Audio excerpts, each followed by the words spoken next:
बंटी की घर वापसी। बंटी अभी अंदर पानी पीने गया ही था कि ढाबे का मालिक सरदार फूल सिंह चिल्ला पड़ा, कहाँ मर गया बंटी, देख नहीं रहा ग्राहकों के आने का टाइम हो रहा है, जल्दी से टेबल पर कपड़ा मार।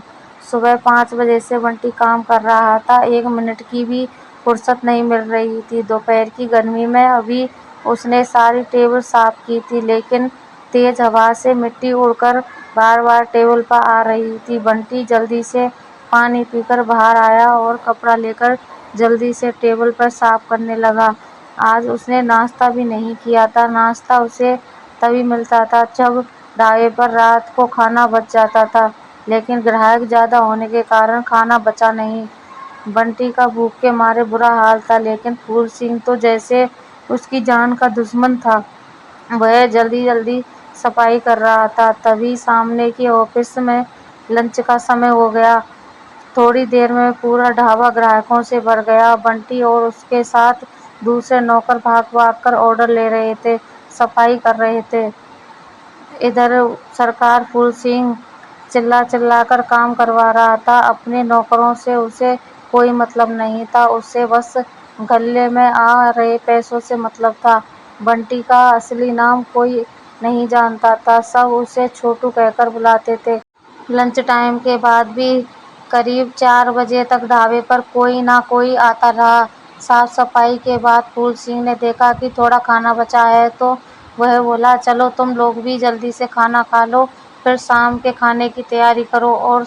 और सुन विक्रम, इनमें से किसी को पनीर की सब्जी मत दियो, रात को इसे चला देंगे। विक्रम, जो वहाँ खाना बनता था, वह बोला, मालिक कल की सब्जी है, शाम तक तो खराब हो जाएगी।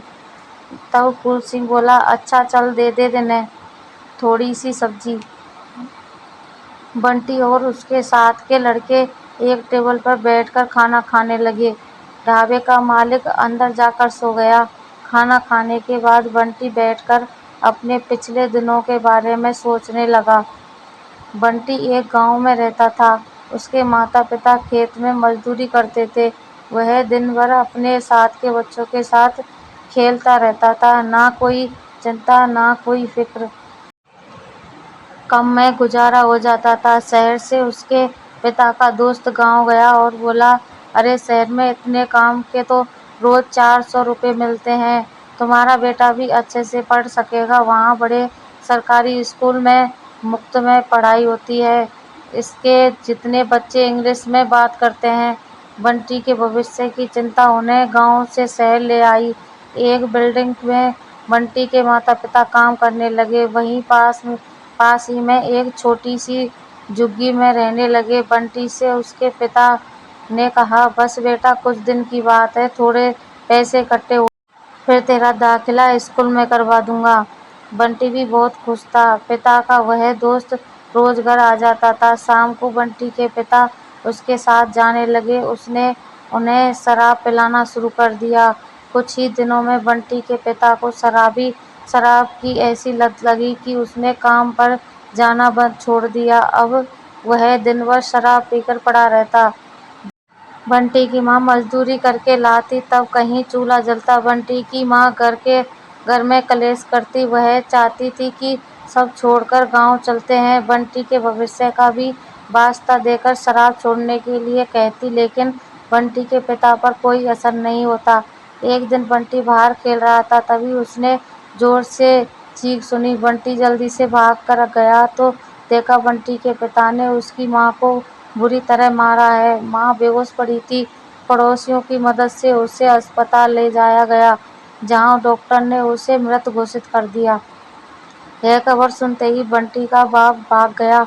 बंटी अब अकेला रह गया। कुछ ही दिनों में उसके पिता को पुलिस ने पकड़ लिया। बंटी की झुग्गी पर भी किसी ने कब्जा कर लिया। बंटी भटकते भटकते इस ढाबे पर पहुंच गया। तब से वह ढाबे पर नौकरी कर रहा है। बंटी की आंखों से आंसू बह रहे थे।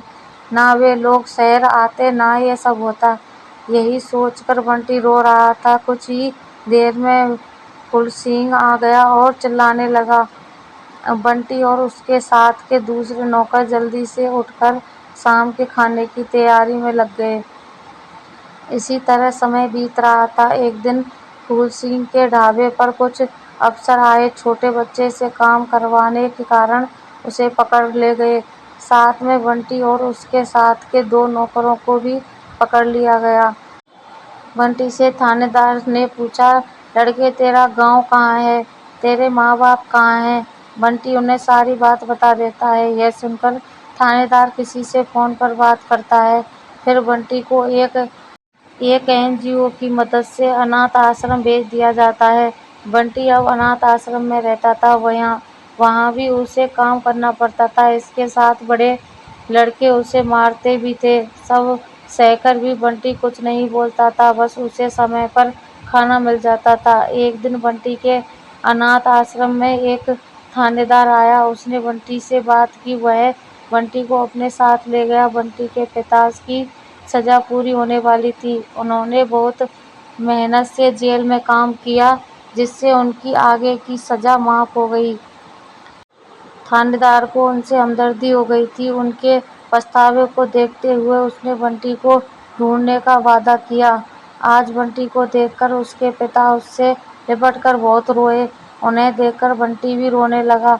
जेल में किए गए काम के पैसे लेकर बंटी के पिता ने वापस गांव जाने का फैसला किया। बंटी अपनी मां को खोकर और कुछ कड़वी यादों को लेकर अपने पिता के साथ वापस अपने गांव आ गया।